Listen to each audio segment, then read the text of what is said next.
morning, I'm Lacey Shippey on the Rural Radio Network, and it's time to take a look at our midday livestock trade with livestock market analyst Kyle Bumsted. And Kyle, we've seen a swinging day in the cattle market. Tell me a little bit about what we can expect to see the rest of the day. Yeah, Lacey, swing is almost underestimating here. We gapped lower actually on these January feeder cattle right out of the gate here. Traded almost a $9 range here in these January feeders.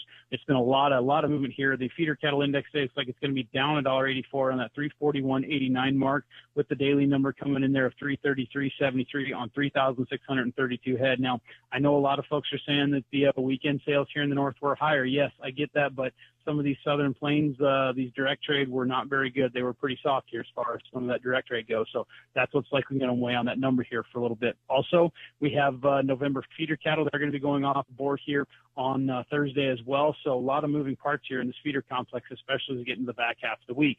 On the live cattle side of things here, still waiting to see what last week's average on the cash trade was, but the December contract, they're pretty much getting out of those here, and they've moved out to the deferred issues there, that spread, the East versus Feb, where we see that roll taking place. We're probably still going to see a little bit of a roll taking place here today and maybe tomorrow to a lesser extent.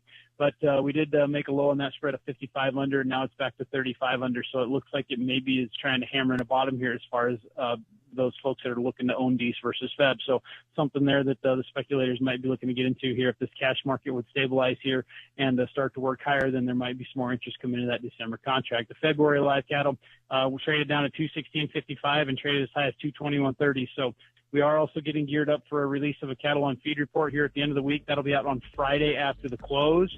And still waiting to get the estimates compiled for that, Lacey, and we'll have those for you here later this week. Thank you, Kyle. That is livestock market analyst Kyle Bumsted. You're listening to the Rural Radio Network. The Rural Radio Network is taking flight. We're proud to announce our newest partnership with the Lincoln Airport, the official airport of the Rural Radio Network. With easy parking, shorter lines, and new nonstop flights, it's never been simpler to travel from right here in Nebraska's capital city. And now, Lincoln Airport is taking you straight to the sunshine with new direct flights to Orlando starting in December. Learn more at lincolnairport.com. This is Zach Bosley with TractorTuesday.com, here talking about Daily Deals, our retail marketplace. Instead of getting dozens of messages on other marketplaces simply asking if your tractor is still available or if you'd like to sell your equipment for an overpriced commission for some kid sitting behind a desk clicking a mouse, you can sell your tractor yourself at Daily Deals at Tractor Tuesday. Also, if you happen to be in the market to buy equipment, you can also shoot your shot and make an offer on any of the thousands of pieces of equipment at TractorTuesday.com. Welcome back to the Rural Radio Network. With a check of your markets, corn futures are higher this morning as grain trade recovers its losses from Friday, supported by the soybean complex. We should be seeing a weekly crop progress report come out, but harvest is expected to be nearly complete. Export data is also working to catch up as the government slowly releases data that's been backed up since the shutdown began. Corn exports were around 4.3 million metric tons in that time frame, with most headed to Mexico. Weekly inspections are keeping yearly pace at 173%. Soybean futures are up 30 cents as big product moves are helping trade, along with some new statements over the weekend about signing the trade deal. Weekly inspections for soybeans improved only slightly, but year-to-date pace fell to 57%. Wheat is up 10 to 18 cents with some help from the row crop recovery. December corn is up 6.5 at 436 3/4. March up 5 3/4 at 449 3/4.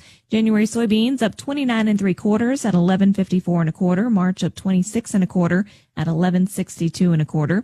December Chicago wheat up 17 3/4 at 545. March up 17 1/4 at 558 3/4.